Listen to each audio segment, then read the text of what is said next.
Yo, what's happening, guys? It's GM Cody. It's Sunday night, and I thought I would do a quick video tonight. This is not going to be a long thing, a long overview or anything, because I was on a live stream this morning with Elfbait, Eli, and we were talking about playing miniature games virtually, and I've mentioned several times to him using Tabletop Simulator.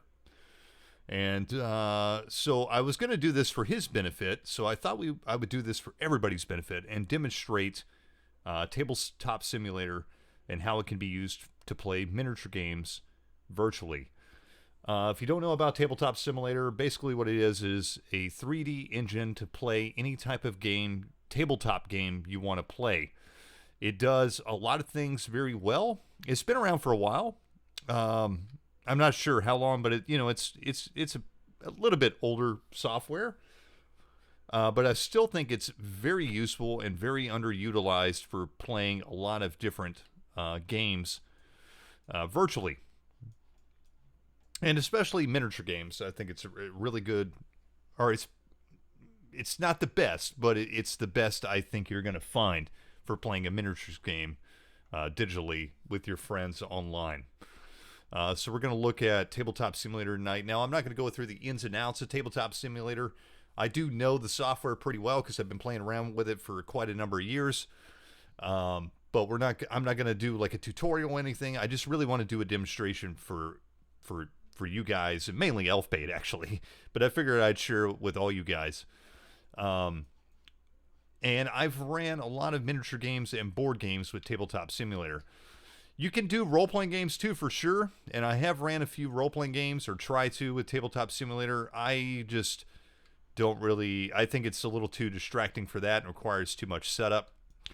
But the first thing I want to say about Tabletop Simulator is it can be a little intimidating at first because you have to start with a lot of things from scratch, and most of the best stuff is content, like, user made right in the workshop. So if you get this on Steam, you go into the workshop and you look up whatever type of game or whatever kind of assets you're interested in, and you'll find them there in the workshop. And you kind of have to, a lot of times you have to kind of take assets and put them together to create whatever you're trying to create.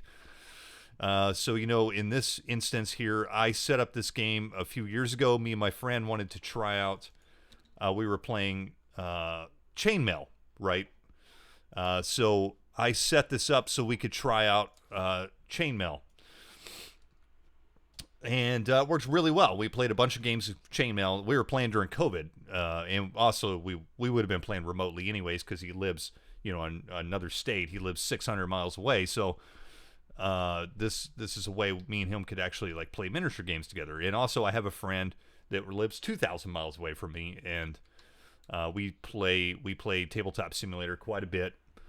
Because we can't meet in person all the time, and I enjoy his company and I miss playing games with him. So this is a way for us to play war games, the closest we can get, right?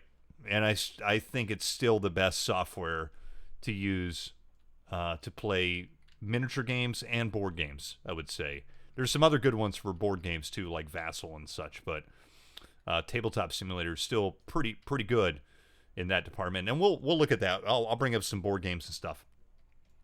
So basically, I set up this very simple table. You can get more elaborate, and we'll look at some user-created, tables and stuff set up.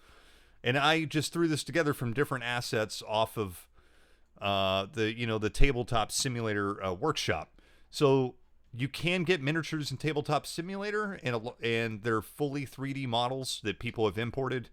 And usually these models are from video games and such. But you can find some that are like actual real miniatures that people have digitally scanned into the game, which is really, really cool. But for the most part, you're going to find stuff like this, which works fine. Like, this looks great, like this is all stuff from it looks like from one of the Warhammer, like, Total War games. And they look just fine. Like, this works great.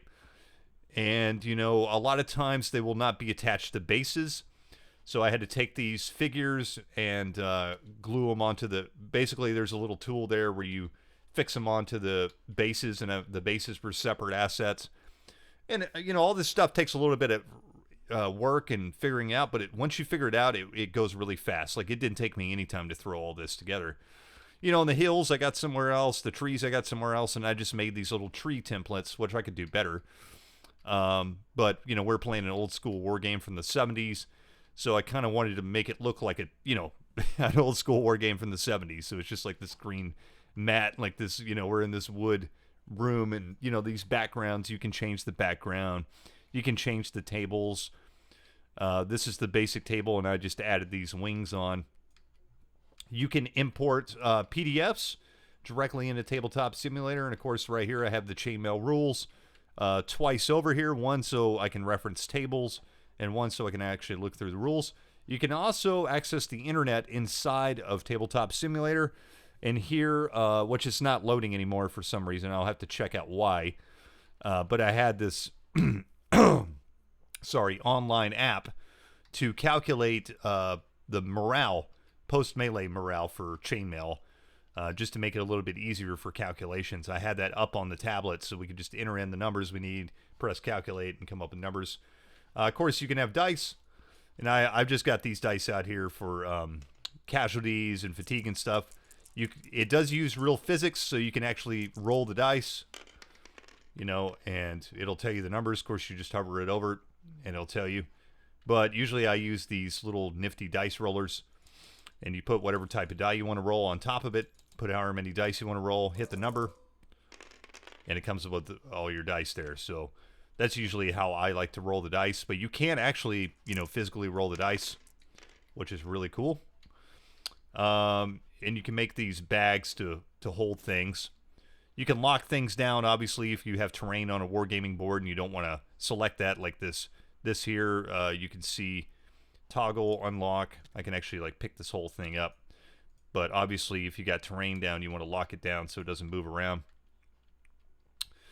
And yeah, so like using miniatures, you know, so I took these assets and glued them to some bases. I can select this whole unit.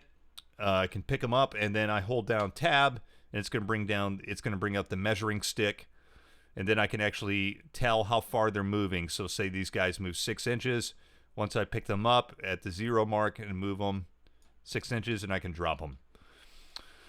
So, you know, that works pretty good. Measuring works pretty well and everything. There are some fiddly things when you're playing miniature games. Like, I would not recommend this software if you're trying to run a tournament or something. Like, don't use it for that, because it is a slightly bit fiddling with the measurements and stuff. You can imagine if you're playing Warhammer Fantasy or even this game, Chainmail, and you were doing a wheel of some sort, it'd be a little more difficult. Now, you can also do this. You can, hold on, let me see where you can do this number. So you can kind of, you can just press tab on its own and kind of select over, but it's just, it's a little fiddly, you know, like, but you can do that. So you can do this, or hold on, let me see here. See, you can already tell it's a little fiddly there. So 6 inches, and I can click on it, and then I know I can just pick up the unit, and then I can move it to that arrow point or whatever. But so I don't recommend it for like anybody that's trying to play like hardcore competitive tournament play for miniatures. But if you're just playing casually with your friends, it works quite well, I think. Which is, you know, the way I play, the only way I want to play. So yeah, I think it's a great thing to use. I'm going to be demonstrating some actual like gameplay either by myself solo or with some other players. And I'm trying to talk Elfbait and actually, you know, live streaming some miniature games with me. And we might play some different types of games on here. Maybe some of my other wargaming buddies might do it too. And let me show you like some of the fan-made stuff here. So, you know, this is a module, obviously, I made. I didn't release it to the public, but I could. It's a setup I made. But you can see I've got a bunch of stuff here. Let's load up Warhammer Quest. So here's Warhammer Quest. Now, these are all fan-made things. So this, I've got a bunch of Warhammer Quest things on here. So these are all monsters in this bag. Of course, you can search the bags too. and it'll show you all the assets in the bags. We've got, all the different character types here. We've got more monsters. I don't know if this one... Okay. So, yeah, so this box here, they put it all in these treasure chests. It has all the tiles and everything you need, all the cards. I'm sure they got doors in here. Basically this whole box here has got all the basic stuff. It's even got a character sheet. You can't have character sheets and sheets you can actually write on. So if you look here, I can actually type on this thing. I can subtract and add numbers. I can add notes and everything, which is really cool. And you can do that as well. You can make your own and do that. Here's the doorways and stuff. So I can actually, build the dungeon here. Now, here's another fiddly part about Tabletop Simulator is trying to get things to line up correctly. And that's always kind of a struggle sometimes. But there we go. See, it works just fine. It just takes a little bit of finagling. And, it works. So, it's all good. Let's look at some other games here. Like I said, I think Tabletop Simulator is the best for miniature games. And I think it's the best for board games. Role-playing games, you could use it for role-playing games. I have used it. I don't find it extremely useful for that, but some people might. Let's see here. I'm trying to find a really good example for a board game we can look at. We looked at Warhammer Quest, which is probably not the best example. Card games, too, actually, work really well. And like here's Vampire the Eternal Struggle. And we can load this up and take a look at it. And this is really cool. So it works really well with card games. And I've played a lot of collectible card games on here. And that's a lot of fun because, I don't feel like buying all these old card games anymore. But it's really fun to revisit, these games. Of course, in this right here, they don't have the cards, the decks. So I have to load up or bring them in from another asset. So here's all the cards. So we'll load that up. And so I would take all these cards here, make my decks, and I can import them into, that table there. And that works really well. One problem you're going to find with some of these player-made, assets and mods and setups and things is some of the assets that they imported into these are outdated or don't exist anymore or whatnot, and that you'll have these loading screens, and sometimes they won't load up, and that's just part of it, because it's all player made. This one is taking a while to load, actually. I don't know what exactly is going on here. It is really lagging. Let's try to reload it. Wow, it's really lagging. Holy shit.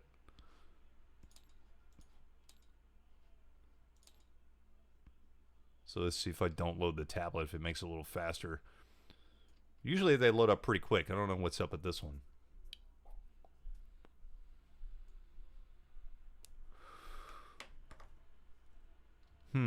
Come on. Well, let's see if I can actually look at some cards here. So, you could actually, look at cards. You can shuffle decks. So I could take this whole thing here, shuffle, and it shuffles the whole deck. I can split it, you can do all kinds of cool things. So, it works really well with card games.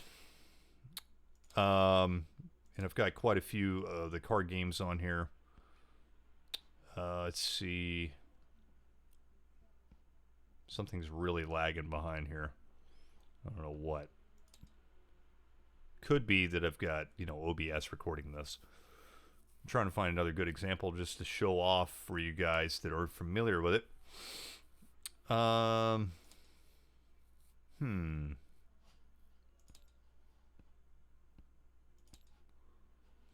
Let's see. Let me load my squad leader game here.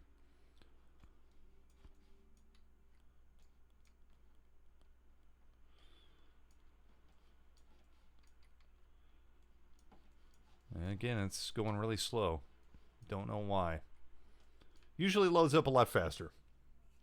Could be that I just got, a lot of things going on in the background.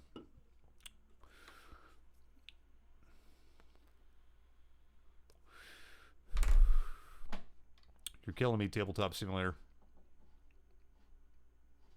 You're killing me.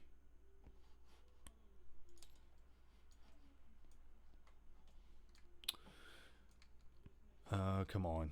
This is also good if you want to try out a game, like a board game or a card game or something you've never played before and don't want to invest in it right up front. You can do it this way. The other thing about it is they do have DLCs paid for that are like automated and all that stuff that have like all kinds of nifty features. And you can pay for those to get like official versions of the games. But there's pretty much just about anything you want is they have a fan-made version almost. They don't have everything, fan-made, but they have a lot of stuff. There's a lot of good stuff on there, so you're definitely going to find something you like.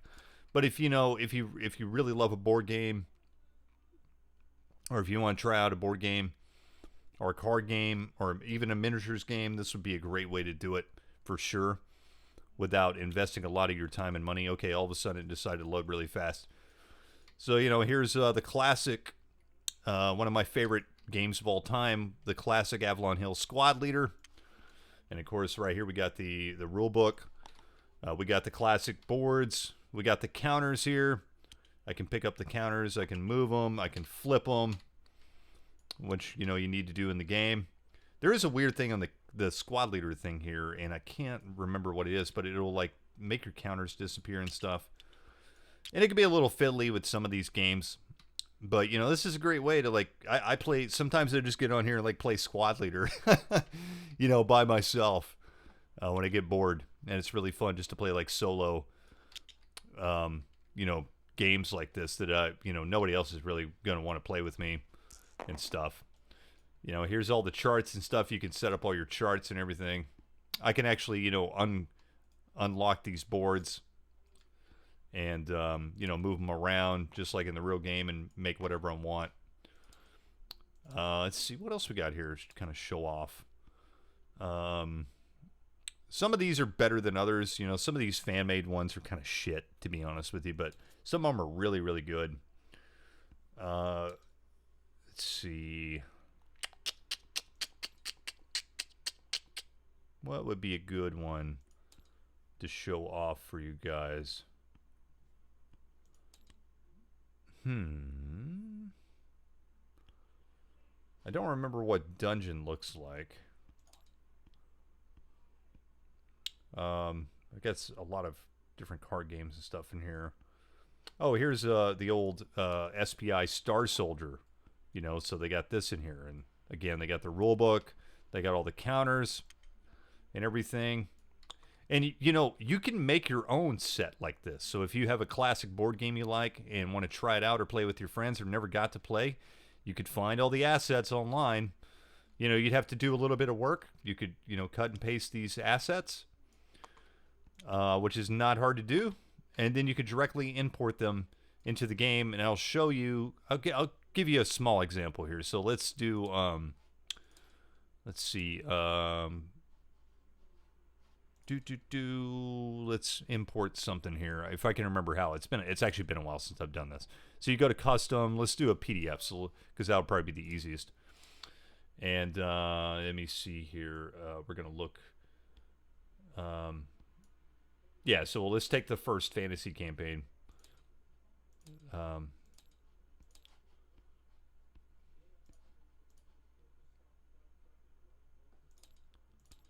And there we go. Boom. So I got the first fantasy campaign. And I can actually scale this thing up and down. So there we go. I can actually look through it. I can pop it out. It's really cool. I can do this, and you can do the same thing for all this. So this came from a PDF, obviously.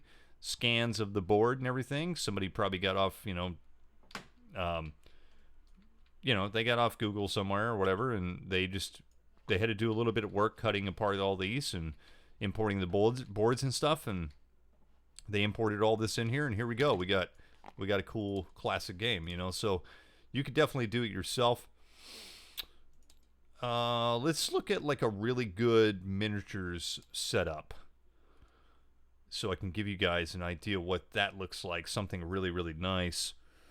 Better than the one I showed you when I started the video. Let's see here. Here we go. So here's like an American Civil War setup. And again, you're going to get these like these things, and sometimes it'll import. Usually it won't. And when it doesn't, just X out of it and it'll load up. So here we go. Here's a pretty decent looking, you know, American Civil War setup somebody made. And they've got all the miniatures here ready to go. And, you know, you could change the names of these. So if I needed this to be, so I would, you know, select this, and I could go down here and change the name. So maybe this is the 7th Tennessee Regiment, you know, so there I go. So now when I hover over it, I know what kind of regiment this is. So you could put little things you need to put on there, like whether they're like troop quality or what regiment it is or whatever. And of course I could copy and paste these and stuff. So, you know, let's see. I don't even remember how to do that, to be honest. Okay, there we go. And then, let's see. There we go. So, you know, Control C, Control V. I can copy and paste all this stuff. And I can make a little nice Civil War game here. And of course, I can take all these assets here and probably click on them and move them around if I need to, I think. Oh, yeah. Okay, so you got to right-click on stuff. But, you know, I can unlock these fences and stuff and move them around, do whatever I want, so you can kind of make your own custom setup. And I could import any kind of, like, rule books I wanted in here for whatever kind of rules I'm playing. So, yeah, pretty good stuff. Let's take a look at something else. And, you know, some of these setups, some of these are just, like, you know, straight-up assets that you can import in other things. So here's, like, some generic Dark Ages miniatures you could use for any kind of, like, Dark Ages stuff. And, again, these are just came from some video game, and they imported them in here. And, you know, these look pretty good, man. Like, this is cool. This works fine. But there are some that are, like, real miniatures. And we'll take a look here. This is one I know that has real scans of miniatures. So here we go. Like, check this out. Like, this is a real, you know, miniature somebody digitally scanned into, you know, Tabletop Simulator. Now, there's not a lot of these in the game, and oh, God, I wish there was, because this is so cool. Like, look at that. You could actually, it's a real miniature, and somebody, like, some, you know, digitally scanned it into a 3D model and then put it into Tabletop Simulator. And it's so cool. You can actually see, like, all the brush strokes and the flaws and stuff on it. And it looks so cool. You know, all these are like real miniatures. And yeah, it's really cool. It gives you that real feeling of being there, like playing a real miniatures game. A little bit more so. You know, so that's really awesome. Let's see if we can find another cool one. Now, some of them are, you know, aren't as good. So this is one it's usable, but it doesn't look, it's not as aesthetically pleasing. Somebody made some really simple, like, 3D models for these, you know, 30 Years War miniatures. And to be honest, like, if you were just playing a game, I think this looks fine. Like, because you're going to be zoomed out to this level most times. So, like, you know, this is great. But you zoom in on these are like real bloxy, like pixelated kind of figures that somebody, like, threw together, and it works. You know, like, it's cool. It definitely works. Let's see what else we can get here. Of course, you can play 40K and stuff. I do have some 40K things on here and all that. Let's see if I can find some that I have hanging around. You know, I've got some Gorka Morka in here and all that stuff. Dungeons and Dragons. Let me see. Some stuff for Warhammer 40K 2nd edition. Damn, where's all my... Some War Master armies. a lot of historical stuff because, you know, I dig on that stuff. I'm trying to find like some Warhammer stuff. I thought I had some Warhammer stuff in here. I do have some BattleTech stuff on here. You could definitely play BattleTech, and we've done that before. Blood Bowl, classic Blood Bowl. You know, Dune. We've played Dune on here. Space Crusade. I was looking for some 40K models, though, just to show you guys, because I thought I had some, and I'm not seeing any. Okay, here we go. Here's some Warhammer 40,000 stuff. And, of course, you know, something's not going to import. And some of these are just broken. Like, sometimes when you import them, they're just going to be broken. You got to just keep Xing out of this until it finally goes away. You can try to update and all that. Sometimes it'll work, sometimes it won't. Usually it won't. This one's got a lot of missing items on it, so I just got to... It can be annoying. It's just another one of the fiddly parts of Tabletop Simulator, but I still think it's worth it, because it's probably still the best thing we have available. And you know, some of these things will be completely broken, like I said. So let's look here. So here's some Warhammer 40K stuff, and this is an Orc army, obviously. And you could copy and paste these assets into a, you know, Warhammer table of your choosing, and you can play some Warhammer 40K with some orcs here. And these are perfectly serviceable. You know, this looks cool. This is great. I even got like all the, you know, big like stampas and stuff. So yeah, this is awesome. You know, I can play some Warhammer if I wanted to. You can really do a lot. You know, here's a really simple setup.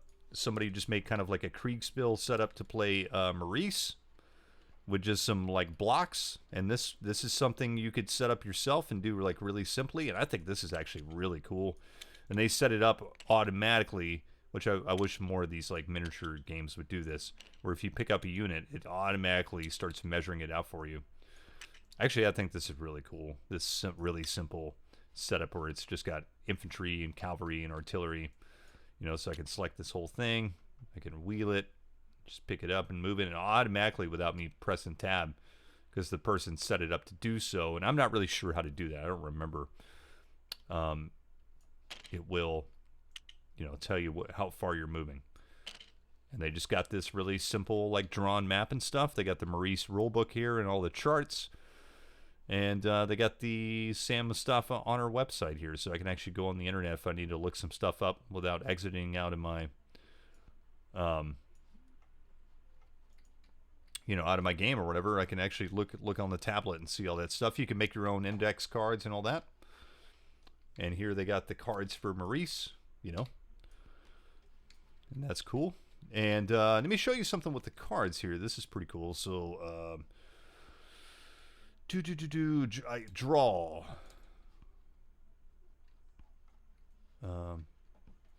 Where'd it go? Sorry.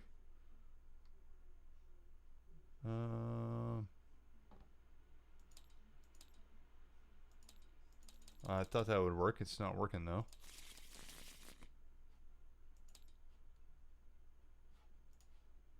Let me try it again. Deal. Okay, this is what's going on. So let me change my color. Okay, there we go. So now I'm a player, so I should be able to there we go. So you know, so I can draw cards, and it's going to put them into my hand, and nobody else can see them. So let me change colors. So if I change to blue here, you can see, looking on the opposite side of the table, I know he's got a hand of cards. I know how many cards he has in his hand, but I don't know what those cards are. And then, of course, I can change back and look at my cards here, and I can see my hand of cards, and I can play a card, and that's it. And I can put it in the discard pile or whatever. And, yeah, that works really well. So, really cool stuff. It works really well for card games. You know, me and my brother play a lot of old school, you know, Magic and stuff on here and whatever, and it's worked really well. Anyways, I just wanted to do a quick video, even though this has gone 30 minutes already, just kind of showing you guys Tabletop Simulator and what it's capable of. Just kind of a quick demo. because I don't see it being used enough in the tabletop community online, and I think it has a lot of potential there. So I just thought I would show you guys and give you guys some quick reference, and I'm definitely going to be using it in the future to play some games with some people online here. So I hope you guys enjoyed this quick video. Let me know if you did in the comments below. Always appreciate the support, guys. A lot of people have been reaching out lately, and I really, really appreciate it. Thanks for all of you that attended the live stream last night. That was really, really cool, and I had a lot of fun talking to my older cousin, Tommy. And until next time, we'll check you guys later. Y'all have a good night. See you.